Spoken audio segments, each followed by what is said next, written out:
నమస్తే. ఏబిఎన్ ఆంధ్రజ్యోతికి స్వాగతం. మంచు ఫ్యామిలీ ప్రతిష్టాత్మకంగా తీస్తున్న చిత్రం కన్నప్ప. అయితే ఈ సినిమా రిలీజ్కు ముందే పలు వివాదాల్లో కూరుకుపోయింది. అయితే సెన్సార్లో కూడా ఇబ్బందులు ఎదుర్కొని రివైజింగ్ కమిటీని దాటుకొని సర్టిఫికెట్ సాధించి ఈ నెల 27న ఆడియన్స్ ముందుకు రాబోతుంది. సో ఈ సినిమాకి రచయిత ఆకెళ్ళ శివప్రసాద్ గారు, ఆయన ప్రస్తుతం మనతో ఉన్నారు.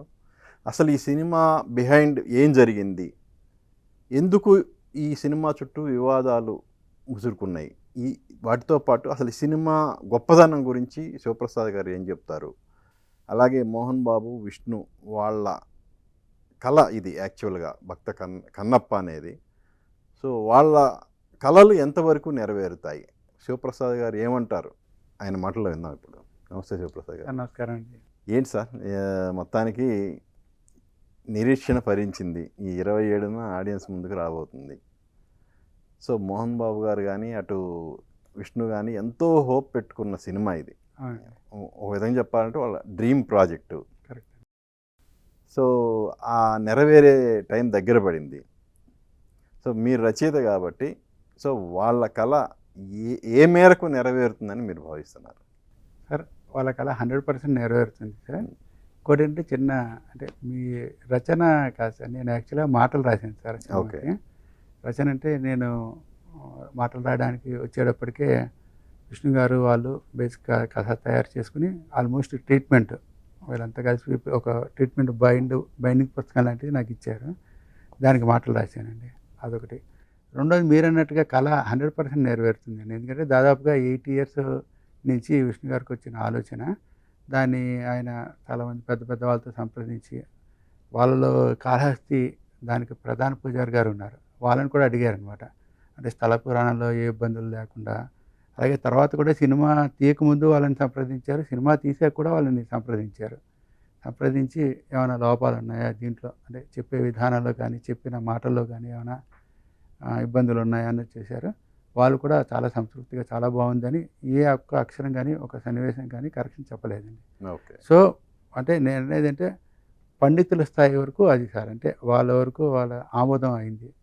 తర్వాత ఏంటంటే అలాగని అది పండితుల స్థాయి అంటే సంస్కృతంలో రాయడం అని కాకుండా జనసామాన్యానికి ప్రతి చిన్న వారికి, అంటే ఒక 10 ఏళ్ళ పిల్లాడు అంటేనే పండితులకే కాదు పామరులకు కూడా నచ్చాలి, అందరికీ నచ్చాలి కనుక అందరికీ రీచ్ అయ్యేటట్టు, ముఖ్యంగా ఏంటంటే ఈ జనరేషన్ వాళ్ళకి, అంటే ఈ జనరేషన్ ఏంటంటే ఒక రకంగా ఏంటంటే అంటే భక్తి భావం కానీ ఇవి కానీ ఇవన్నీ ఏంటంటే సార్ ఒక ఫార్మ్ ఆఫ్ డిసిప్లిన్ కదా. భక్తి అంటేనే డిసిప్లిన్ సార్. అది మనం దేవునికి అటాచ్ చేసుకుంటేనేమో అదేమో దేవుడి భక్తిలాగా చెప్పుకుంటాం, లేదంటే మనిషిగా మన వర్క్ కరెక్ట్గా చేసామనుకోండి, పని పట్ల శ్రద్ధాభక్తులు కలదే అంటాం టక్కన. అంటే ఈ డెడికేషన్ అనమాట. ఆ డెడికేషన్ అది మిస్ అయిందంటే ఏదో ఒక గోల్ ఉండాలి, కానీ ఆ గోల్ ప్రకారం ఏంటంటే ఖచ్చితంగా ఇది వాళ్ళు అనుకున్న గోల్ కనుక అది సాధించి తీరుతారు సార్. ఎందుకంటే మన కృషి ఎంత ఉంటుందో దానికి తగ్గట్టు ఫలితం వస్తుంది కదండి.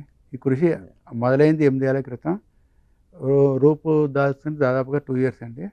మేము షూటింగ్కే 3 నెలల పాటు న్యూజిలాండ్లో ఉన్నామండి. 3 నెలలు అంటే నేను ఒక డైలాగ్ రైటర్గా 3 నెలల పాటు ఒక న్యూజిలాండ్ తీసుకెళ్లారంటేనే, అంటే మిగిలిన ఆర్టిస్టు అంటే వాళ్ళు తప్పరు సార్ అని పెద్ద పెద్ద నటులు వాళ్ళందరి దగ్గర ఏ చిన్న మాటకి తేడా వచ్చినా ఇబ్బంది లేకుండా డైలాగ్ రైటర్ కూడా బాగుంటుందంటే ఆ చెప్పడంలో నా ఉద్దేశం ఏంటంటే ప్రతి చిన్న విషయంలో ఇంత కేర్ తీసుకున్నారు కనుక ఖచ్చితంగా విజయం వస్తుంది. కన్నప్ప అంటేనే ఒక భక్తుడి కథ, అంటే భక్తి రస చిత్రం ఇది. అవునండి. అసలు ఈ సినిమాకి సెన్సార్లో ఇబ్బందులు ఎదురవడానికి రీజన్ ఏంటి? అసలు రివైజింగ్ కమిటీ దాకా వెళ్ళాల్సిన అవసరం ఏమొచ్చింది? ఇక్కడ సెన్సార్లో ఇబ్బందులు అనే మాట కాదు సార్, అది అంటే చిన్న సవరణ. సెన్సార్లో ఇబ్బందులు అని కాదు, యాక్చువల్గా ఏంటంటే మొత్తం ఇనిషియల్గా మొదట్లో చూసిన మెంబర్స్ అందరూ బాగుంది అన్నారండి. కాకపోతే ఏంటంటే ఒకళ్ళిద్దరికి ఏవో చిన్న చిన్న విషయాల్లో కొద్దిపాటి సందేహాలు ఉన్నాయంటే దానికి కాళహస్తి ప్రధాన పూజలు వాళ్ళు ఇచ్చిన లెటర్స్ అవి చూపెట్టాం. కాకపోతే వాళ్ళు ఏమైనా ఆలోచించారంటే చిన్న చిన్న డౌట్లు ఇవి వచ్చాయి కనుక ఇంకో కమిటీ అంటే మన మొదటి కమిటీలో ఒక 4 చూశారనుకోండి, రెండో కమిటీలో 8 మంది చూస్తారన్నారు. అంటే కొంత పెద్ద లార్జర్ ఆడియన్స్ ఒపీనియన్ తీసుకుంటే ఎవరికి ఇబ్బంది ఉండదు అన్న ఉద్దేశంలో సెన్సార్ వాళ్ళు భావించి బహుశా రివైజ్ దానికి చేసి ఉంటారు. కానీ మొదట్లోనూ ప్రత్యేకంగా వాళ్ళు ఇబ్బంది పడినట్టుగా వాళ్ళు సెన్సార్ అయ్యాక చెప్పలేదు. తర్వాత కూడా just to take larger audience opinion అనే దాని గురించి తీసుకున్నట్టున్నారు సార్. అంటే ఈ సబ్జెక్టు ఆల్రెడీ ఇంతకుముందు సినిమాల రూపంలో వచ్చింది. అంటే కన్నడ రాజ్కుమార్ గారు కానీ, ఇక్కడ కృష్ణరాజు గారు కానీ సినిమాలు తీశారు. వాటికి అద్భుతమైన ప్రజాదరణ దక్కింది. సో జనరల్గా అంతకు మించి వేరే సీన్స్ యాడ్ చేయడానికైతే ఉండదు సినిమాలో. అవే సీన్స్ ఉన్నప్పుడు ఈ అబ్జెక్షన్ అనేది ఎందుకు వచ్చింది? అంటే అవే సీన్స్ అంటే అండి బేసికల్గా అవే సీన్స్ అంటే యాజ్ ఈజ్ అని కాదు, అంటే అర్థమైందండి. మీరు అడిగేది ఏంటంటే అదే కథ మీరు చెప్పినప్పుడు మీకు ఎందుకు ఇబ్బంది ఎదురైంది అంటున్నారు. యాక్చువల్గా ఏంటంటే సార్, ఆ పూర్వం సినిమాల్లో ఉండే ఒక మెయిన్ ముఖ్యమైన పాత్ర ఏదైతే ఉందో ఆ పాత్రలో ఉండే ఒక వ్యక్తిగత బలహీనత ఏదైతే ఉందో అది తీసేసి చేసామండి. అంటే అది తీసేసి చేసాం కనుక అంటే ముఖ్యంగా మెయిన్గా మోహన్ బాబు గారు వేసిన పాత్రకి సంబంధించిన వరకు, సో ఆ పాత్రకి సంబంధించిన వరకు ఏ రకం అంటే బాగా ఇంప్రూవైజ్ చేసాం. అంతకుముందు ఉన్నప్పుడు పాత్రలో ఏంటంటే మెయిన్ ప్రధాన అక్కడ పూజారి ఎవరైతే ఉన్నారో దాంట్లో మెయిన్ ఆయనకు ఒక ఉంపుడు గత్తుకి తీసుకెళ్ళి అమ్మవారి నగలిచ్చారు, స్వామివారి నగలిచ్చారు అన్నట్టుగా చూపెట్టారు. రాఘగోపాల్ గారు చేశారు. అంతకుముందేమో మన రాజ్కుమార్ గారు చేసిన దాంట్లోనూ ముదిగొండ లింగమూర్తి గారు చేశారు ఆ క్యారెక్టర్. కానీ అలా కాదులే, ఇవాల్టి సొసైటీలో మనం అంటే నెగిటివ్ చెప్పడంలో ఉపయోగం ఉంది. నెగిటివ్ ఎలాగా కళ్ళు తెరిచేటప్పటికి నెగిటివ్గా కనిపిస్తుంది. వీళ్ళంత పాజిటివ్గానే చేద్దాం అని అన్ని క్యారెక్టర్స్ పాజిటివ్గా చేసుకుంటూ వచ్చామండి. దీనికి సెన్సార్ దానికి అసలు సంబంధం లేదు సార్. అంటే ఏదో పాత్ర మూలాంచో లేకపోతే ఏదో ఒక కామెంట్ మూలాంచో సెన్సార్ వాళ్ళు ఇబ్బంది పెట్టలేదు. వాళ్ళకి ఈ స్థల పురాణం వీటి మీద కూడా ఇంకొంచెం అవగాహన కోసం వాటి కోసం వాళ్ళు చేసిన ప్రయత్నం ఉండేది. తిన్నాడు ఐ మీన్ కన్నప్ప అవునండి. తన కళ్ళని దానం చేసేటప్పుడు అంటే ఒక కన్ను దానం చేసిన తర్వాత రెండో కన్ను కూడా రక్తం కారుతున్నప్పుడు రెండో కన్నుని గుర్తించటానికి అంటే వీలుగా తన పాదాన్ని ఆ గుర్తుకు అనువుగా పాదాన్ని ఉంచి రెండో కన్ను దానం చేస్తారు కదా, ఆ సీన్ పట్ల ఏమైనా అబ్జెక్షన్ చెప్పారా? ఎలా? ఆ సీన్ పట్ల అభ్యంతరం కాదండి. అంటే వాళ్ళు ఈ సీను ఆ సీను ప్రత్యేకంగా ఐడెంటిఫై చేయలేదు సార్. కాకపోతే ఏంటంటే నార్త్ సైడు ఒకవేళ ఎలా రిసీవ్ చేసుకుంటారని, అంటే ఇది పాన్ ఇండియా మూవీ కనుక నార్త్ సైడ్ ఎలా రిసీవ్ చేసుకుంటారని ఏదో ఒపీనియన్ వచ్చినట్టుంది వాళ్ళకి.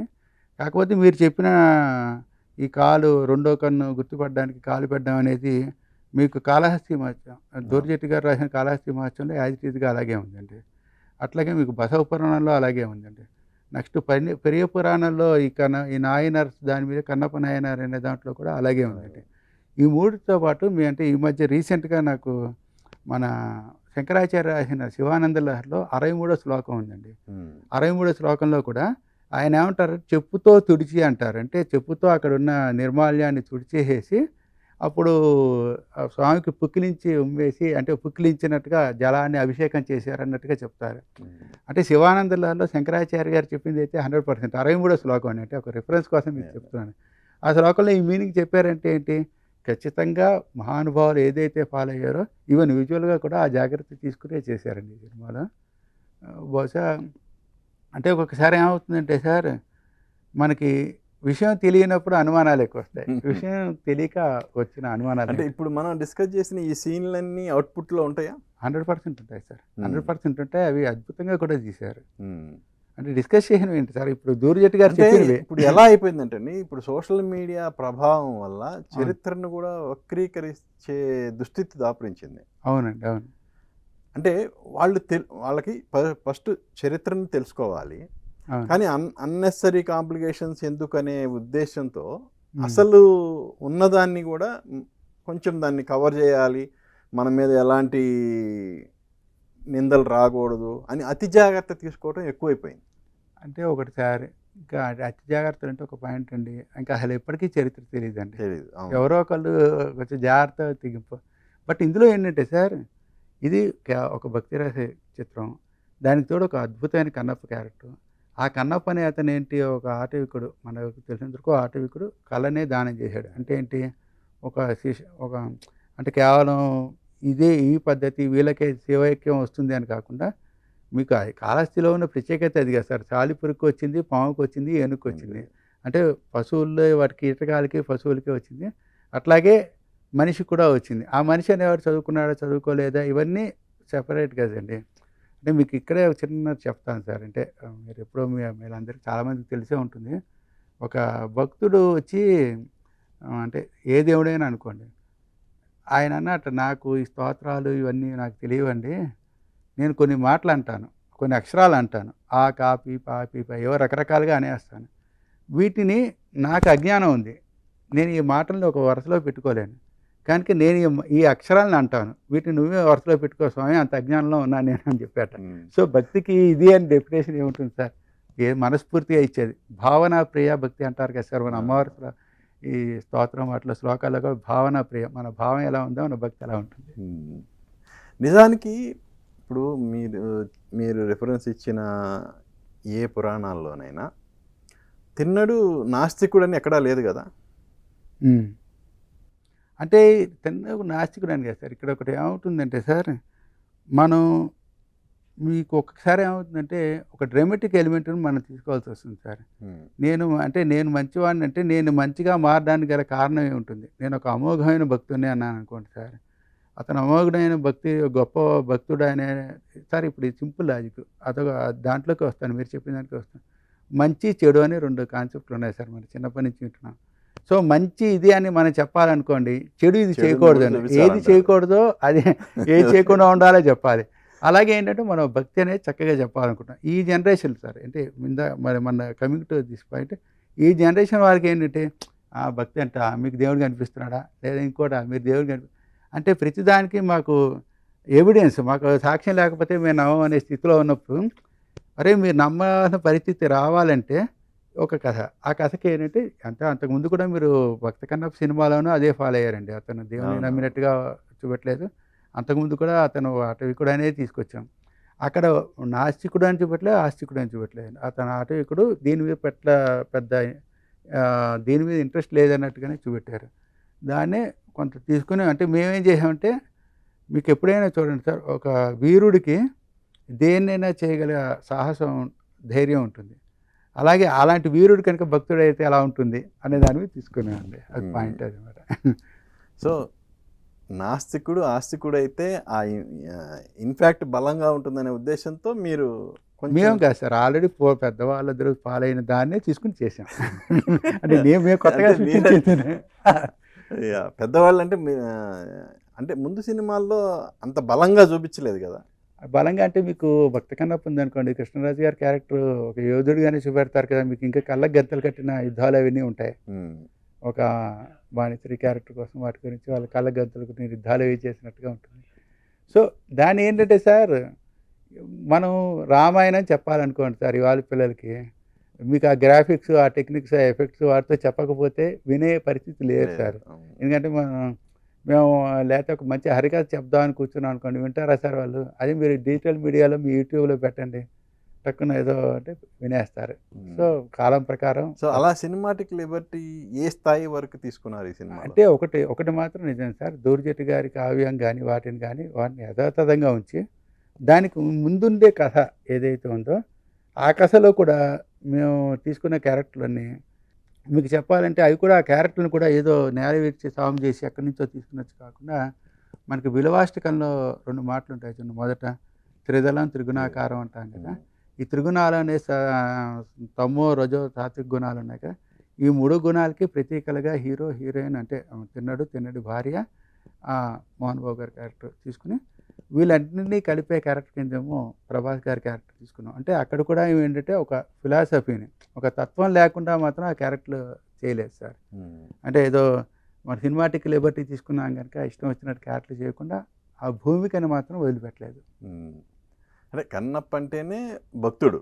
అవునండి. కానీ ఈ సినిమా టైటిల్లోనే ఆ భక్త అనే దాన్ని వదిలేయడానికి ఏమన్నా రీజన్ ఉందా? అలా ఏం లేదు సార్, రీజన్ ఏముంది సార్. అంతకుముందు భక్త కన్నప్ప అనే సినిమా ఉంది కనుక కన్నప్ప అనే సినిమా ఉంది. ఇప్పుడు రామాయణాన్ని ఆదిపురుష అని తీశారు, అప్పుడు అభ్యంతరం లేదు. కానీ భక్త కన్నప్పలో కన్నప్ప అని పెట్టారు. అభ్యంతరం వ్యక్తం చేయట్లేదు సార్. అంటే is there any particular reason అని? అదేం లేదు సార్, అదేం లేదు. కానీ అంటే ఇందాక మీతో అన్నట్టుగా ఒక యోధుడు కథ, ఒక యోధుడు అంటే ఒక గొప్ప యోధుడు ఒక అతి గొప్ప భక్తుడు అయితే ఎలా ఉంటాడు అనే దానికి ఆ కాన్సెప్ట్కి భక్త కన్నప్ప అనుకోండి, it is totally restricted to భక్తి భావన అనే దానికే లిమిట్ అయిపోయి ఉంటుందని బహుశా ఆయన ఆలోచించుంటారు సార్.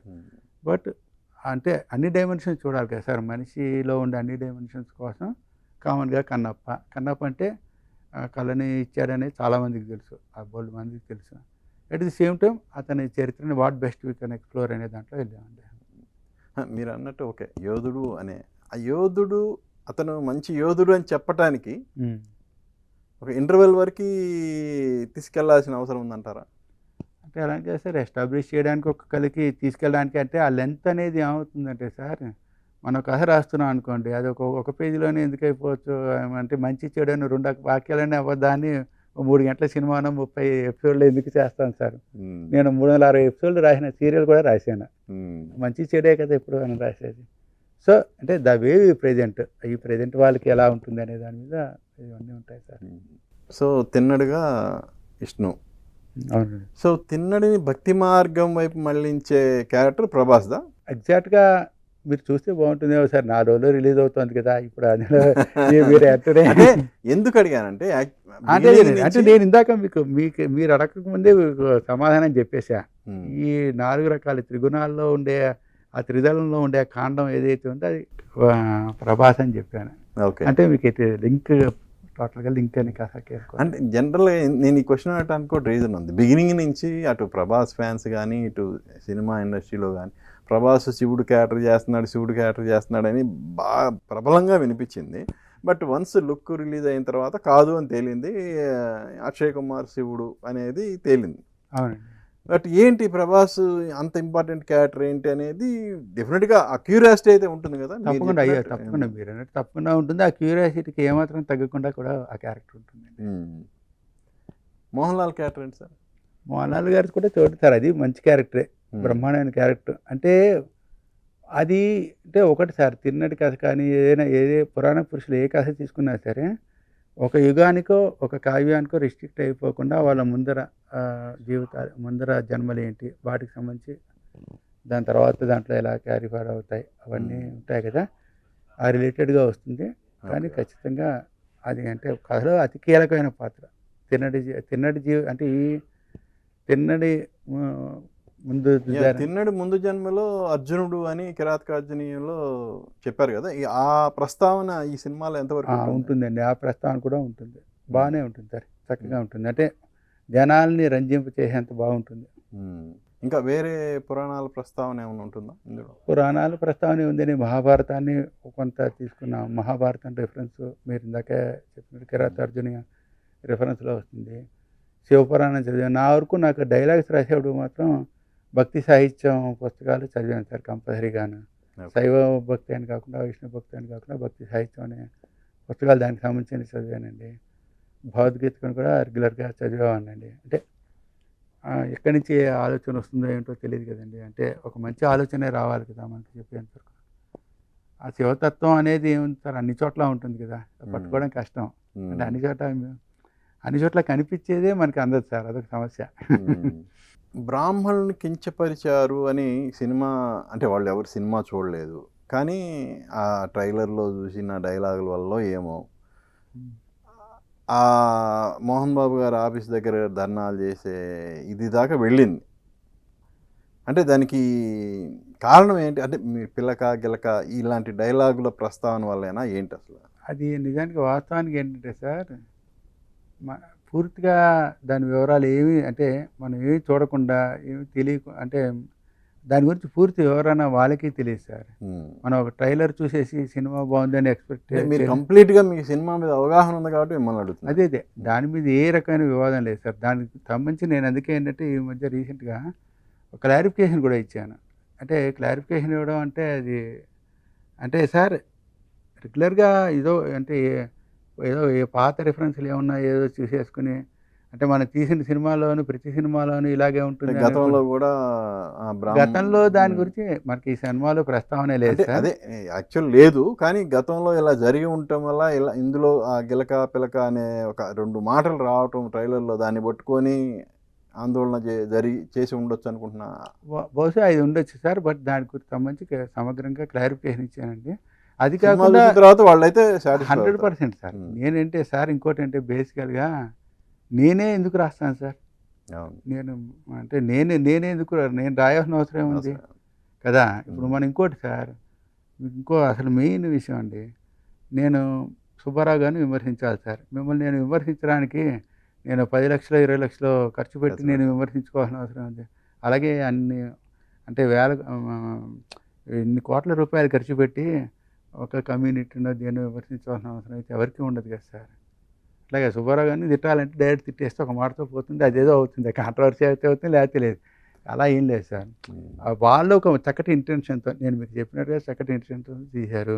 ఇంకోటంటే మీకు అంటే బాగా క్లారిఫికేషన్ అంటే సార్, కాళహస్తి ఈ సినిమా చూసాక కాళహస్తి ప్రధాన పూజారులు ఎవరైతే ఉంటారో వాళ్ళు ముగ్గురు వచ్చారు సార్. ప్రధాన అర్చకులతో పాటు ఇంకో ఇద్దరు కూడా వచ్చి కరెక్ట్‌గా ఉందండి, అసలు బ్రహ్మాండంగా ఉంది. మాట కానీ, సన్నివేశం కానీ, సందర్భం కానీ ఒక అక్షరం కూడా మార్చవలసిన అవసరం లేదని వాళ్ళు క్లియర్‌గా చెప్పారండి. వాళ్ళకి లెటర్ కూడా ఇచ్చారు సార్. అంటే చెప్పడం అంటే ఏదో నోటితో చెప్పేశారని చెప్పడం కాకుండా చక్కగా వాళ్ళు లెటర్ కూడా ఇచ్చారు. సో నేను అనుకోవడం ఏంటంటే ఒకసారి ఏమవుతుందంటే సార్, మన మళ్ళీ శంకరాచార్య గారిని ఆశ్రయించవలసి వస్తుంది. రజ్జో సర్ప భ్రాంతి అంటారు చూడండి, తాడుని చూసి పాముని కూడా అని అంటుంది చూసారా. ఒకసారి అలా అవుతుంటుంది. బట్ సినిమా చూశాక బ్రహ్మాండంగా వాళ్ళే ఆనందపడతారు కూడా. ఎందుకంటే ఇందాక మీకు చెప్పినట్టు మెయిన్ క్యారెక్టర్స్ ఎక్కడ ఎవరి దాన్ని లేకపోతే ఇంకో ఒక కమ్యూనిటీని కానీ దేన్ని కానీ ఎక్కడా కించపరచలేదు సార్. హాయిగా చక్కగా ఒక అందమైన కావ్యాన్ని చూసినట్టే చూస్తారు. శ్రీకాళహస్తి సమీపంలో జరిగే కథ ఇది యాక్చువల్గా. అవునండి. ఈ సినిమా మీద ఇంకో ట్రోలింగ్ కూడా రావడానికి ఈ సినిమాని న్యూజిలాండ్లో చిత్రీకరించవలసిన అవసరం ఏంటి అనేది బలంగా వినిపించిన ట్రోల్ అది. సో దాని మీద ఒక మీ మాటలు వచ్చింది అంటే మీరు మొత్తం సినిమా అంతా మీ కళ్ళ ముందు ఉంటుంది. అవును, నేను కూడా 3 నెలల పాటు న్యూజిలాండ్ ఉన్నారు సార్. ఒక క్వశ్చన్ అంటే ఇది ఒకటి అంటే అప్పటి వాతావరణం ఇప్పుడు అంటే లేదు. కొన్ని 50 ఏళ్ల క్రితం తీసిన కృష్ణరాజు గారు సినిమా భక్త కన్నప్పే అప్పుడే ఆ లొకేషన్స్ సరిపోవని ఈస్ట్ వెస్ట్ గోదావరిలో చిత్రీకరించగా అవుతుంది కదా సార్. ఇప్పుడు ఏంటంటే అది లేదు సార్. అంటే ఆ పవిత్రతని కాబట్టి ఆ సెరెనిటీ సార్, ఆకాశం ఒక అద్భుతమైన వాయులింగం గురించి చెప్తున్నాను సార్. ఆ అంటే పిక్చరెస్క్ బ్యూటీ కానీ వాటి గురించి అంత దూరం వెళ్తూ వచ్చింది సార్. ఇంకోటి అంటే ఇది మన అంటే సినిమాటిక్ భాషలో చెప్పుకోవాలంటే విజువల్ బ్యూటీ కోసం అనే మాట అంటారు సార్. చాలా చిన్న మాట కానీ అది దానికి. రెండోది ఏంటంటే సార్, మనం మొత్తాన్ని ఏమంటాం, విశ్వేశ్వరుడు అంటాం కదా సార్. విశ్వేశ్వరుడు హైదరాబాద్లోనే ఎక్కడో ఉంటాడని కాదు కదా, దాన్ని న్యూజిలాండ్లో అంటే ఒక అద్భుతమైన వాతావరణంలో తీసుకుంటే ఆ ప్లెజెంట్నెస్ చక్కగా ప్రజెంట్ చేయగలుగుతాము. ఇంకోటి అంటే యాజ్ లాంగ్ యాజ్ మనం ఒక నిబద్ధతతో కావ్యానికి కట్టుబడి ఉన్నప్పుడు అది ఎక్కడ తీసామనేది ఇంపార్టెంట్ కాదు కదా సార్. ఇప్పుడు ఉదాహరణకి ఒక ఫిల్మ్ స్టూడియోలో ఏదో ఒక దాంట్లో శ్రీ వెంకటేశ్వర మహత్యం ఇలాంటి ఒక సినిమా, లేకపోతే భాగవతం ఉంది సార్, బాపు మలుపూడి వెంకటరమణ గారు తీశారు, అద్భుతమైంది. వాళ్ళు రామోజీ ఫిలిం సిటీలోనే మొత్తం తీశారు. మనం అప్పుడు అంటే ఏంటి బాపు మలుపూడి వెంకటరమణ గారు లాంటి వాళ్ళు అక్కడే తీశారంటే దానికి అనుకూలంగా అనుకున్నాను సార్. అది డైరెక్టర్ పాయింట్ ఆఫ్ వ్యూ, నిర్మాత పాయింట్ ఆఫ్ వ్యూ సార్. దానికి ఏంటంటే విమర్శ ఎందుకు సార్ అంటే విజువల్ చూస్తే అర్థమవుతుంది అది ఇంత వీళ్ళ శ్రమ అంటే సార్. ఇంకోటి ఇక్కడ చేయడం చాలా ఈజీ సార్, వాళ్ళకి కూడా అంటే ఒక రకంగా ఖర్చు తక్కువ పని, కానీ అక్కడ ఖర్చుతో కూడుకున్న పని అంటే మన దగ్గరికి వస్తున్న జనాల్ని ఇంకొంచెం అలరిద్దాం, ఇంకొంచెం గొప్పగా చేద్దాం అనే ప్రయత్నం అండి. ఆ ప్రయత్నంలో భాగాన్ని హర్షించాలి కానీ విమర్శించాలి 100% అండి. దానికి విష్ణు కూడా కరెక్ట్గా వివరణ ఇచ్చాడు. కాకపోతే ఏంటంటే ఎందుకో ఆ ట్రోల్ అనేది బాగా వచ్చింది అది సార్. అంటే ఒకసారి అది దాని గురించి ఏం చేస్తాను సార్ అంటే ఎవరి పాయింట్ ఆఫ్ వ్యూ వాళ్ళ పాయింట్ ఉంటుంది కదా సార్. ఒకరికి నేను మిమ్మల్ని చూసే విధానం ఒక రకంగా ఉంటుంది, వేరే వాళ్ళు ఎవరో ఇంకోళ్ళు వేరే రకంగా ఉంటుంది. అందరినీ ఒప్పించి అన్ని పనులు చేసుకోలేం కదా సార్. బట్ మ్యాక్సిమం ఏంటంటే దానికి ఎవరిని ఇబ్బంది పెట్టకుండా మనం చేసుకెళ్ళడం అనేది ఒక ఉత్తమమైన పద్ధతి కదా, అదే పద్ధతిలో వెళ్దామండి. ఈ సినిమాకి ముఖేష్ కుమార్ సింగ్ డైరెక్టర్. అవునండి సార్. ఇంతకుముందు మన భక్త కన్నప్పకి బాపు గారు అచ్చ తెలుగు డైరెక్టరు, మన పురాణాల మీద పట్టున్న డైరెక్టరు. సో ముఖేష్ గారికి ఈ సబ్జెక్ట్ మీద ఎంత పట్టుంది? ముఖేష్ గారికి అండి, ముఖేష్ గారి విషయంలో ఆయన మహాభారతం ఉంది కదండి టీవీ సీరియల్ మహాభారతం అంటే బిఆర్ చోప్రా గారిది కాకుండా తర్వాత తర్వాత తీశారు. అవును. ఆ మహాభారతాన్ని డైరెక్ట్ చేశారండి. ఆయన్ని దాదాపుగా మహాభారతంలో ఏ రిఫరెన్స్ అయినా సరే మీరు టక్కున అడిగితే చెప్తారు. అంటే అంత అథారిటీగా చదువుకున్నారు ఆయన. అంటే నార్త్ ఇండియా ఆయన అటువైపు అయినా కూడా బాగా చదువుకున్నారు. రెండోది ఏంటంటే సార్, ఆయన కూడా ద వెరీ బిగినింగ్ నుంచి ఇది ఏదైతే ఉందో శివుడికి సంబంధించింది కానీ, ఆయన కూడా కాళహస్తి వాళ్ళని సంప్రదించడం కానీ, తర్వాత శివుడి దానికి సంబంధించిన అధ్యాయం చేయడం కానీ అవన్నీ పర్ఫెక్ట్గా చేశారు సార్. సో అంటే కంపారిజన్ అనేది ఎలా ఉంటుంది సార్, ఇప్పుడు రవివారం వేసిన చిత్రం ఒక రకంగా ఉంటుంది, పికాసో వేసిన చిత్రం ఒక రకంగా ఉంటుంది, గొప్ప అది. మన బాపు గారు వేసిన చిత్రం ఒక రకంగా ఉంటుంది. మనకి బాపు గారికి ఏమో మన నేటివిటీకి దగ్గరగా ఉంటుంది అదే. బట్ ఏంటంటే ముఖేష్ కుమార్ గారు ఏంటంటే త్రూఅవుట్ ఒక బ్రాడర్ రివ్యూలో చాలా బాగా చక్కగా చేశారు సార్. నేను అదే నేటివిటీ నేను ఎందుకు అడిగా అంటే మన శ్రీకాళహస్తి ప్రాంతంలో జరిగిన మన నేటివిటీకి సంబంధించిన కథ కదా, ఆయన ఎంతవరకు ఓన్ చేసుకున్నారని అడగడం. బాగా స్టడీ చేశారు సార్, చాలా బాగా చక్కగా బాగా ప్రయత్నం అయితే చక్కగా బాగా చేశారు సార్. డెఫినెట్గా మీరు చూస్తున్నప్పుడు మీకే అర్థమవుతుంది, ఓహో ఈయన ఎఫర్ట్ కూడా ఉంది. ఎందుకంటే డైరెక్టర్తోనే నడుస్తుంది కదా సార్ మొత్తం అంతా. ఏ డిపార్ట్మెంట్కైనా ఆయనే కనుక ఆయుపట్టు చక్కగా బాగా చేశారు సార్, బ్రహ్మాండంగా చేశారు. ఇవాళ రేపు సినిమాకి కథనం మాటలతో పాటు బ్యాక్గ్రౌండ్ మ్యూజిక్ అనేది ఆయుపట్టు లాంటిది. సో ఈ సినిమాకి సంబంధించినంత వరకు మ్యూజిక్ డైరెక్టర్, సో ఆయన ఇచ్చిన ఆ బ్యాక్గ్రౌండ్ మ్యూజిక్ అనేది ఎంతవరకు హైలైట్ అవుతుంది? అద్భుతంగా ఉంటుంది సార్. మీరు స్టీఫెన్ అనే ఆయన, అవును, కేరళ ఆయన అండి. నిజానికండి మీరు ఇప్పటికీ బోల్డ్ సార్లు విని ఉంటారు. శ్రీకాళహస్తి శ్రీనివాసన టైటిల్ సాంగ్ ఒకటి, రెండోది ఏమో తెలివి కన్ను తెరుచుకుందయ్యా అనేది మన రామజోగయ్య శాస్త్రి గారు రాశారు. ఇదేమో శ్రీకాళహస్తి టైటిల్ సాంగ్ ఏమో మన సుద్దాల అశోక్ తేజ గారు రాశారు. సరే మిగిలిన పాటలు కూడా సుద్దాల అశోక్ తేజ గారు చాలా వరకు రాశారు అనుకోండి. అన్ని పాటలు దాదాపుగా బ్రహ్మాండంగా హిట్ అయ్యాయి సార్. అట్లాగే ఆర్ఆర్ కూడా అంతే అద్భుతంగానూ చేశారు సార్. ఆర్ఆర్ ఏంటంటే ప్రతి సీన్ ఎలివేట్ చేస్తుంది, ప్రతి సీన్లోనూ ఎలివేట్ చేస్తుంది. ఖచ్చితంగా చాలా బాగా చేశారు ఆయన. అంటే మీరు ఒకసారి సినిమా హాల్ నుంచి బయటకు వచ్చాక ఆ ఫీలింగ్ మీకు ఖచ్చితంగా కలుగుతుంది. చాలా బాగా వచ్చింది. మీరు కొంచెం ఈ ప్రాజెక్ట్లోకి లేట్గా ఎంట్రీ అయ్యారు కదా? అండ్ ఆల్మోస్ట్ అంటే వాళ్ళు షూటింగ్కి 1.5 month 1 month 2 months లోపల వెళ్తారని వెళ్ళానండి. యాక్చువల్గా దీనికి ముందు మేము విన్నది ఏంటంటే బర్నీ గారు కూడా ఈ ప్రాజెక్ట్తో చాలా వరకు జర్నీ చేశారు. మరి ఆయన ఇన్పుట్ ఎంతవరకు ఉంటుంది ఇందులో? సార్ వాస్తవం అని చెప్పాలంటే సార్, నేను వచ్చేటప్పటికి నాకు వచ్చింది ఒక ట్రీట్మెంట్ బైండింగ్ పుస్తకం సార్. దాన్ని ఫాలో అయ్యి నేను రాశాను. తర్వాత ఖచ్చితంగా ఆయన ప్రభావం అయితే ఆ ట్రీట్మెంట్ మీద ఉంటుందండి. అంటే వాళ్ళు సంప్రదించిన వాళ్ళు మీరు అన్నట్టుగా భరణి గారు కూడా ఉంటారు కనుక ఆయనతో కూడా ఉంటుంది ఖచ్చితంగా. ఎందుకంటే నేను వచ్చేటప్పటికి ఏంటంటే సార్, ట్రీట్మెంట్ ఒక మొత్తం పూర్తి చేసేసి డైలాగ్స్ ఆ ప్రయత్నంలో ఉన్నారనమాట. ఆ ప్రయత్నంలో ఉన్నప్పుడు నేను అనుకోకుండా ఒక రెఫరెన్స్లో వెళ్ళిపోయాను. అలా మీరు దాదాపు 3 నెలల పాటు న్యూజిలాండ్లో అందరు ఆర్టిస్టులు పక్కన వాళ్ళకి ఎక్స్ప్లెయిన్ చేశారు. మీరు అలా ఎక్స్ప్లెయిన్ చేసినప్పుడు వాళ్ళు ఫీల్ అయింది ఏంటి? నిజం చెప్పాలంటే మీకు రహస్యం చెప్తాను సార్. అందులో నాకు ఈ డైలాగ్ రాయడం వచ్చి కానీ చదివి ఎక్స్ప్రెషన్స్ చెప్పడం నాకు చేత కాదు. కాకపోతే నా అదృష్టం ఏంటంటే అండి, అక్కడ మనం ఈ స్క్రిప్ట్ అన్నీ దాదాపుగా ముందరే అయిపోయింది కనుక పెద్ద పెద్ద ఆర్టిస్టులు అండి, ఉదాహరణకి శరత్ కుమార్ గారు కానీ, మోహన్ లాల్ గారు కానీ, లేకపోతే మధుబాల్ గారు కానీ, వీళ్ళందరూ ముందరే వెళ్ళిపోయారు సార్ ఈ స్క్రిప్ట్లన్నీ. అఫ్కోర్స్ మోహన్ బాబు గారి దగ్గరే ఉంటుంది ఆ స్క్రిప్ట్, ఆయన అన్నారు. అలాగే విష్ణు గారు, వీళ్ళందరి దగ్గర స్క్రిప్ట్ ఉంటుందండి. వీళ్ళ దగ్గరికి ముందర వెళ్ళేటప్పటికి ఏంటంటే దే ఆర్ వెల్ ప్రిపేర్డ్ అండి. మోహన్ లాల్ గారి విషయంలో నేను ఆశ్చర్యపోయిన విషయం ఏంటంటే, రాసిన డైలాగులన్నీ ఆయన ప్రిపేర్ అయ్యి వచ్చేసి షూటింగ్కి 1-2 లైన్లు అండర్లైన్ చేసుకొచ్చారు సార్. ఈ లైన్లు ఎందుకు అండర్లైన్ చేశారంటే వీటి మీనింగ్ ఏంటో కనుక్కుంది, అంటే అంతరార్థం ఏంటో తెలుసుకుని యాక్ట్ చేద్దామని. అంత వరల్డ్ క్లాస్ యాక్టర్ కదా సార్. అలాంటి ఆయన ఒక లైన్ తీసుకొచ్చి దాన్ని ఆ లైన్స్ ఓన్ చేసుకోవడం అంటే ఎలాగ అప్పచెప్పడం కాకుండా దాంట్లో ఏంటి ఇంత బ్యూటీగా చెప్పచ్చా, ఇంతలా ఏమైనా మిస్ అవుతున్నాం, ఏ ఫీల్డ్ అయినా మిస్ అవుతున్నాం అన్నట్టుగా చెప్పారండి. ఏంటి ఆయన అండర్లైన్ చేసిన లైన్ అంటే అది అంటే దీనికే సార్, అంటే విలుకాడు విద్య భారతం సంబంధించిన రిఫరెన్స్లో అది ఒక్కొక్కసారి ఏమవుతుందంటే చిన్న మాటే వస్తుంది సార్ అక్కడ మనం చెప్పేది. అది కొంత దాని చెప్పేటప్పుడు ఎక్స్ప్రెషన్లో పెద్దగా చెప్పాల్సి వస్తుంది. అంటే నాకు నేను చెప్పే కానీ నేను ఆర్టిస్ట్ని కాదు, డైలాగ్ రైటర్ని ఒకటే, డైలాగ్ రెండరింగ్ కూడా నాకు యావరేజ్గా వచ్చు అంతే. ఓకే.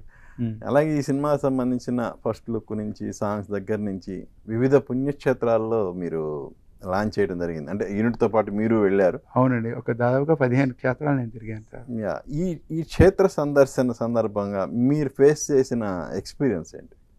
సరే, ఒకటి ఏంటంటే అండి, ఎందుకో అంటే నేను దేవుని బాగా నమ్ముతా కనుక ఎందుకో అంటే బహుశా నా పేరులో శివప్రసాద్ ఉందని శివుడు కనికరించాడు అంటే తెలియదు, కానీ ఆ లక్కీగా శివభక్తికి సంబంధించిన సినిమా కనుక ప్రతి క్షేత్రంలో ఒక డివైన్ ఫీలింగ్ వేశారు, ఒక ఆధ్యాత్మిక అనుభవమే. చిదంబరం వెళ్ళాం, ఆయన మోహన్ బాబు గారు పెద్ద యజ్ఞం చేశారు అక్కడంటే, యాగా నాటి చేయించారు. తర్వాత మీకు కాళహస్తి వెళ్ళాము, అన్ని చోట్ల వేశారు. అంటే ఏంటంటే మీకు మన పోతన భాగవతంలో చెప్తారు చూసారా, ఇందుగలడందులే సందేహం వలదని. అలాగే మన క్షేత్రాల్లోనూ చూసుకున్నా, మాలో మేము చూసుకునే ప్రయత్నం చేశాం సార్. అంతకన్నా గొప్ప అనుభూతి ఏముంటుందండి. నా పేరు శివప్రసాద్ కాబట్టి శివుడి ఆజ్ఞ అయింది అంటే అనుగ్రహం అయింది. అదే అనుగ్రహం అయింది. అలాగే మొన్న ప్రీ రిలీజ్ ఈవెంట్లో కూడా బ్రహ్మానందం గారు చెప్పారు, ఈ సినిమాకి శివానుగ్రహం ఉండబట్టే ఆ మంచు ఫ్యామిలీ ఈ సినిమాని తలపెట్టింది అనేది. అవునండి, నాకు అది గుర్తొచ్చింది. అవునండి, అంటే మీకు మన చిన్నప్పటి నుంచి ఇంట్లోనే ఉన్నాం కదా సార్, శివుడాజ్ఞ లేనిదే ఏమైనా పుట్టదని. సో అలాంటిది ఇంత పెద్ద ప్రాజెక్ట్ అయిందంటే ఎక్కడెక్కడ వాళ్ళు సార్, ఒక మొత్తం ప్రపంచం ఇక్కడ కాకుండా వేరే దేశానికి వెళ్ళాను సార్, అక్కడ వాళ్ళు సహకరించారు, అక్కడ టెక్నీషియన్స్ కానీ వాళ్ళ సపోర్ట్ ఉంటుందా.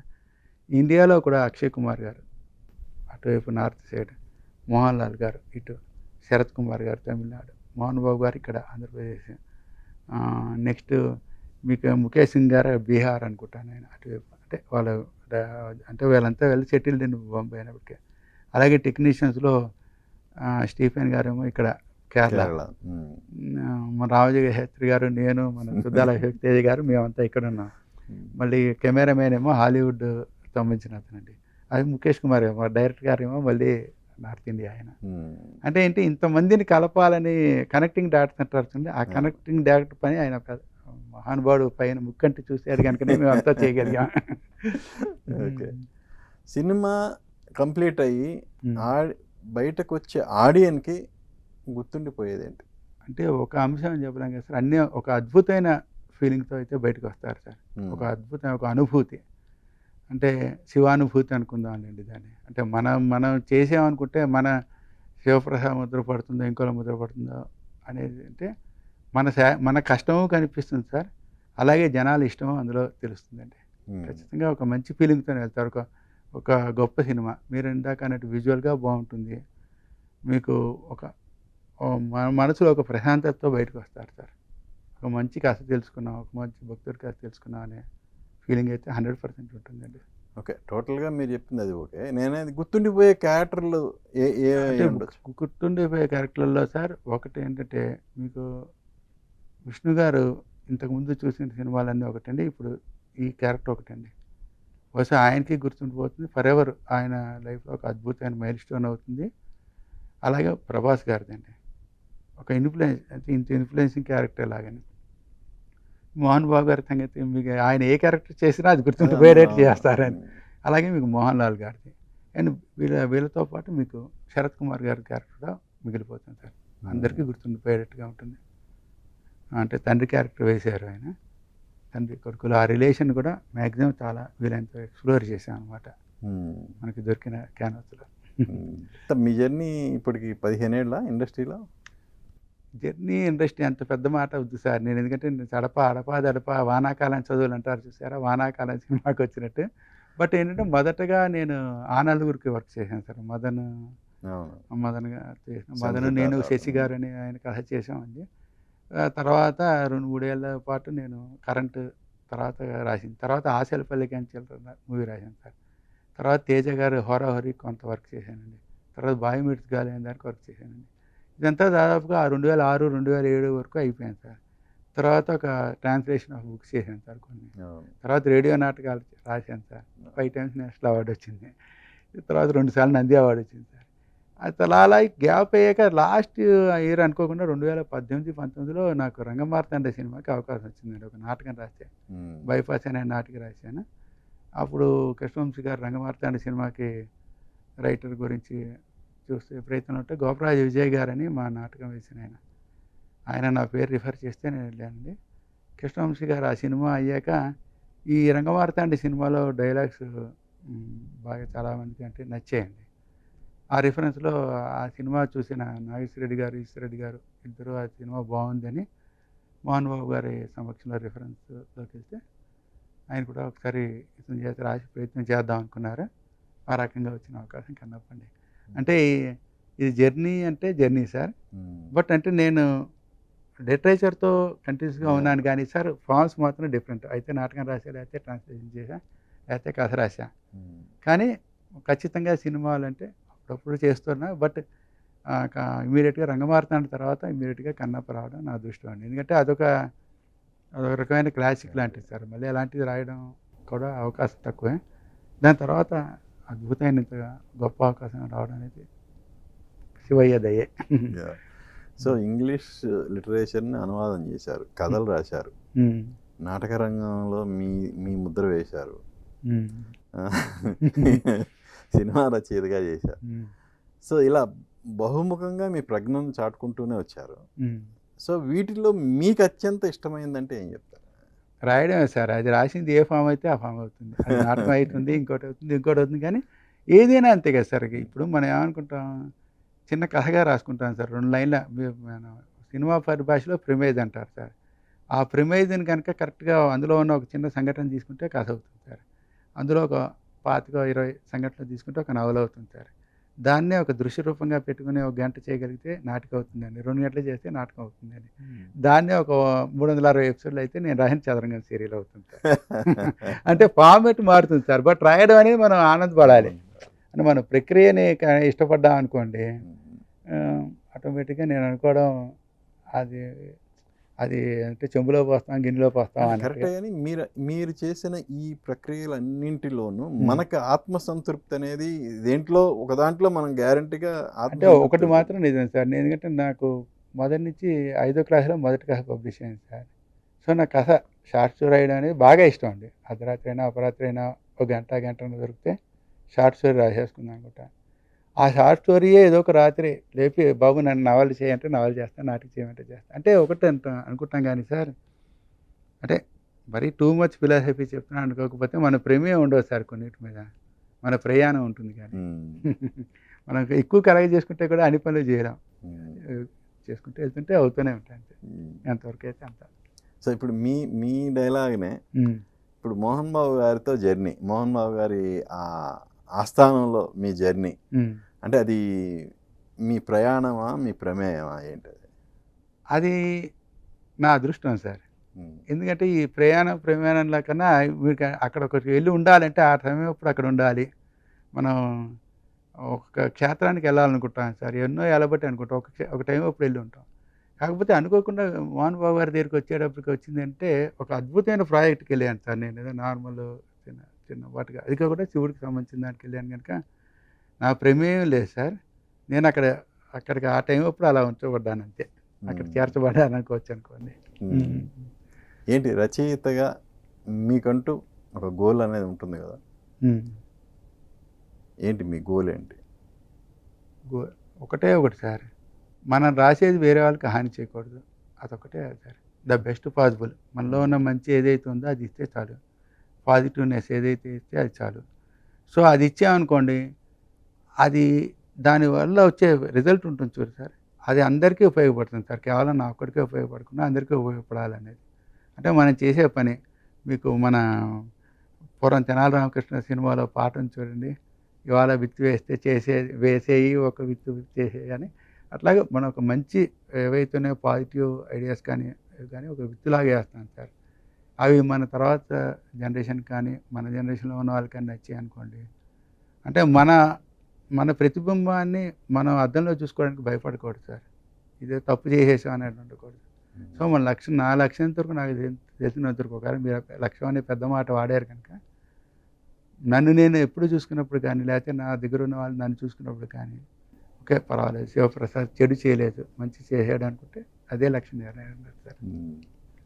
సార్ మన దగ్గర రైటర్స్కి అంత గుర్తింపు అనేది అంటే కంపేర్ టు హాలీవుడ్తో పోలిస్తే మన దగ్గర రైటర్స్కి గుర్తింపు కొద్దిగా తక్కువే. అక్కడ అసలు రైటర్ అంటే వాళ్ళు ఫస్ట్ అసలు సినిమాకి రైటరే ప్రాణం అన్నంత ఇదిగా ఉంటారు కదా. అవునండి. సో మన దగ్గర ఆ స్థాయి గుర్తింపు రావాలంటే ఎంతకాలం పడుతుంది అంటారు? చెప్పలేను సార్ అది. కాతే అంటే మీరు నాకు ఒకటే ఒకటి సార్, అంటే ప్రశ్నకి ప్రశ్న అనుకోకపోతే వచ్చింది. బాహుబలి సినిమా వచ్చేంత వరకు మన అంతర్జాతీయ స్థాయిలో సినిమా తీస్తారని అనుకున్నారా ఎవరు? అంటే అంతవరకు ఏంటి, తెలుగు సినిమా మంచి సినిమా, హిట్ సినిమాలు మంచి సినిమాలు అనుకున్నాం. కానీ ఆ సినిమా తర్వాత మారింది. బహుశా వచ్చేస్తుందేమో, త్వరలోనే రావాలి సార్. వస్తే కూడా మాలాంటి వాళ్ళందరూ ఇంకా హ్యాపీ, వేరే ప్రయత్నాలు చేయకుండా ఒకే దాని మీద చేసుకుంటారు అందరూ. కానీ అంత గుర్తింపు ఉన్న రైటర్సే ఇప్పుడు పెరిగిన టెక్నాలజీ, ఏఐ రంగ ప్రవేశంతో వాళ్ళు కూడా ఆందోళన చెందుతున్నారు. సో ఏఐ రాక అనేది ఒక రైటర్ క్రియేటివిటీని అంటే పెంచుతుందంటారా, తగ్గిస్తుందంటారా? ఎలా అంటే ఒకటి సార్, తప్పదు, మనం అడాప్టబిలిటీ చేసుకుంటే పెరుగుతుంది సార్, మనం దానికి భయపడితే తగ్గిపోతుంది సార్. సింపుల్. మనం ఇప్పుడు ఇంతకుముందు ఉన్నాం అనుకోండి, పేపర్ మీద ఇలా రాసుకుంటూ వచ్చేవాళ్ళం సార్. ఇప్పుడేంటి, కంప్యూటర్లో టైప్ చేసేస్తున్నాం.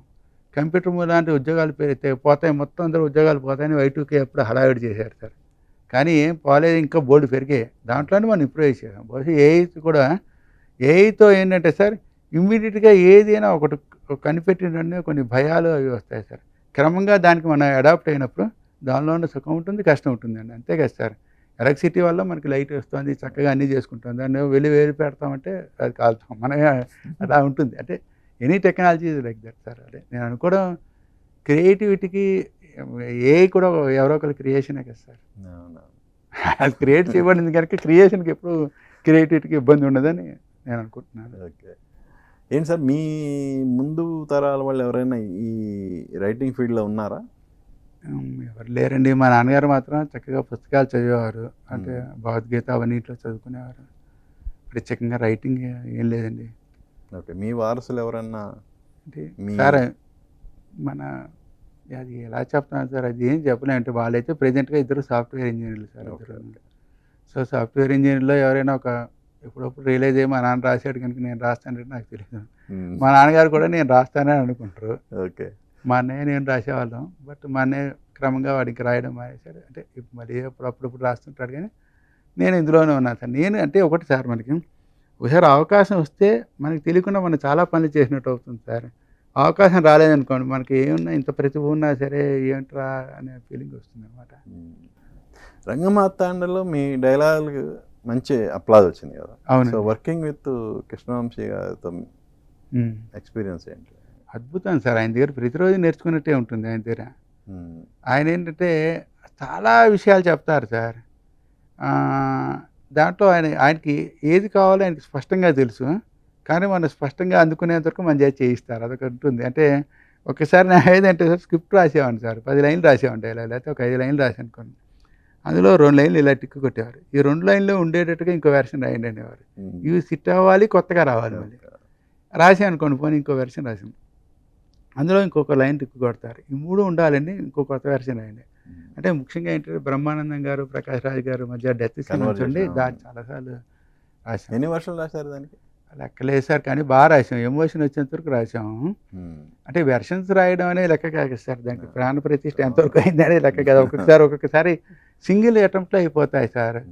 ఒకసారి ఎందుకు అవ్వవు కూడా మనకి తెలియదు. మరి ప్రయత్నం చేస్తున్నప్పుడు ప్రయత్న లోపం ఉంటుందేమో మరి మనకి అది కూడా తెలియదు అన్నమాట. నిజాయితీగా చెప్పాలంటే సార్, ఎందుకు ఒకసారి అక్షరాలు దొరుకుతాయో తెలియదు సార్, ఎందుకు దొరకవో తెలియదు సార్. కానీ రైటర్స్లో ఆ మదనం అనేది ఉంటుంది కదా, అది ఉంటుంది సార్. అది ఉంటేనే అందం కూడా ఉంటుంది కదా సార్. అది లేకపోతే ఎలా సార్? మనం రొటీన్గా రైస్ కలిపేసి కుక్కర్ వేస్తే అది 3 కోతలు వస్తే దింపేస్తాం, అది ఉడకపోయినా తినేస్తాం.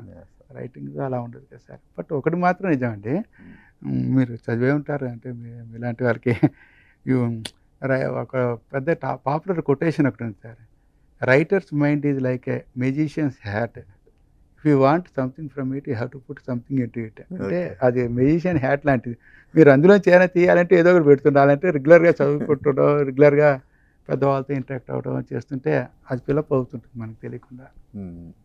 ఎవరు సార్ మీకు ఇన్స్పిరేషన్ ఎవరు ఈ రైటింగ్ దీంట్లో? నాకంటే బోల్డ్ మంది గురువులు ఉన్నారు సార్, మంచి మంచి వాక్యాలు రాసిన వాళ్ళందరూ ఇన్స్పిరేషన్. బట్ నాకు బాగా ఇష్టమైన వాళ్ళు ముల్లపూడి వెంకటరమణ గారండి, అలాగే జంధ్యాల గారండి, అలాగే దేవరకొండగా బాలగంగాధర తిలక్ గారు ఉన్నారు. అంటే అందరూ రచయితలు నాకు ఇష్టమే సార్. దాదాపుగా బోల్డ్ అంటే ప్రతి ఒక్క ఇప్పుడు పాల్గొన పద్మరాజు గారు గాలివాన కథ అద్భుతం, బోల్డ్ సార్లు చదువుకుంటాం. అలాగే చక్రతీర్థం బలివాడి కాంతారావు గారు, మధురాంతకం రాజారాం గారు, అందరూ చదువుతాను సార్. బట్ నాకు బాగా ఇష్టమైన వాళ్ళు మాత్రం ముల్లపూడి వెంకటరమణ గారు, జంధ్యాల గారు, అట్లాగే మాకు దేవరకొండ బాలగంగాధర తిలక్ గారు. ఆ అమృతం కురిసిన రాత్రి నేను చదవకపోతే నిద్ర పట్టేది కాదు సార్, ఒక్కసారి అలా ఉండేది నాకు. అంటే అదొక బహుశా లోపం, లేకపోతే తపనం, లేకపోతే నేర్చేసుకుని వాళ్ళ రాసేద్దాం అనే ఆశ తెలియదు కానీ. సో వాళ్ళలాగా రాసేద్దామన్న ఆశ అన్నారు కదా, వాళ్ళ రైటింగ్ని ఎప్పుడన్నా మీరు ఈ పర్టికులర్గా మీ మీ మీ రైటింగ్లో ఏమన్నా ఇన్కార్పొరేట్ చేయడం జరిగింది? తెలియదు సార్, బహుశా పెద్దవాళ్ళ ప్రభావాలు ఉంటాయి కదా సార్, వాళ్ళు అడుగుజాడలే కదా, వాళ్ళు వేసిన మార్గంలో మనం నడుస్తాం. కానీ ముల్లపూడి వెంకటరమణ కానీ వాళ్ళతో మన కంపారిజన్ ఉంటుంది సార్. ఖచ్చితంగా వాళ్ళ కొద్దిగాను ఎక్కడో ప్రభావం ఉంటుంది సార్. అంటే బహుశా నేను జంధ్యాల గారిని ముల్లపూడి వెంకటరమణ గారిని ఇమీడియట్గా బహుశా హాస్యానికి సంబంధించి కానీ, లేకపోతే వాళ్ళు సీరియస్ నోట్లో ఉండే దాని మీద చెప్పలేను. కానీ దేవరకొండ బాలగంగాధర తిలక్ గారు మాత్రం ఆయన వాక్య నిర్మాణం నాకు బాగా ఇష్టం అండి, ప్రాణం. బహుశా అది దాని ఎఫెక్ట్ అయితే ఉంటుంది, అది ఖచ్చితంగా ఉంటుంది. అది అంతవరకు అదే రంగమార్తాండ, ఇప్పుడు కన్నప్ప. కన్నప్ప. సో కన్నప్ప తర్వాత శివప్రసాద్ గారిని మరిన్ని సినిమాలకి మాటల రచయితగా మేము చూడొచ్చా? అవకాశాలు వస్తే చూస్తారు సార్. అంటే మీరే అన్నారు కదా ఆ శివుడి అనుగ్రహం ఉందని. బహుశా ఉంటుంది సార్, బహుశా ఉంటుంది. ఎందుకంటే మనం ఏమి డెఫినెట్గా ఉంటుంది అని అనుకుంటున్నాను సార్. అంటే ఒకళ్ళ అంటే కృష్ణవంశీ గారు ఒకటి అంటున్నారు సార్, ఒకరిద్దరు మిత్రులు అంటున్నారు, మోహన్ బాబు గారు కూడా ఏమైనా మొదలు పెట్టే ఉంటాను. మీరు అన్నట్టు ఆయన ఆస్థానంలో ఆయన కూడా చేసాం కనుక డెఫినెట్గా ఉంటుంది. కానీ ఇదే విధంగా ఇది అని ఎగ్జాక్ట్గా చెప్పలేకపోతున్నాను సార్. బట్ డెఫినెట్గా వాళ్ళు పిలుస్తా అంటే వాళ్ళ వరకు అంటే కనీసం కొత్త వాళ్ళ సంగతి నాకు తెలియదు కానీ సార్, ఉన్న వాళ్ళు అయితే వదులుకోరేమో అని నమ్మకం అయితే కలిగింది. Okay sir, thank you. మీ కన్నప్ప సినిమా రంగమార్తాండలాగానే మీకు మంచి రచయితగా మంచి పేరు, అంటే మాటల రచయితగా మంచి పేరు తేవాలని, అలాగే మీరు ఏ చిన్న స్టోరీ ఉన్న పేపర్ మీద పెట్టుకుంటా అన్నారు కదా, అలా మీ కథలతో కూడా సినిమాలు రూపొందాలని మనస్ఫూర్తిగా కోరుకుంటున్నాను. అలాగే మీరు మాటలు అందించిన కన్నప్ప సూపర్ హిట్ అయి అటు మీకు మంచు ఫ్యామిలీకి మంచి పేరు తేవాలని మనస్ఫూర్తిగా కోరుకుంటున్నాను. Thank you very much. చూశారు కదండి, శివప్రసాద్ గారితో మన స్పెషల్ చిట్ చాట్. మళ్ళీ మరో గెస్ట్తో మీ ముందుకు వస్తాను. మీ ఎన్ఎస్ఆర్ సైనింగ్ ఆఫ్. చూస్తూనే ఉండండి ఏవైనా ఆంధ్రజ్యోతి.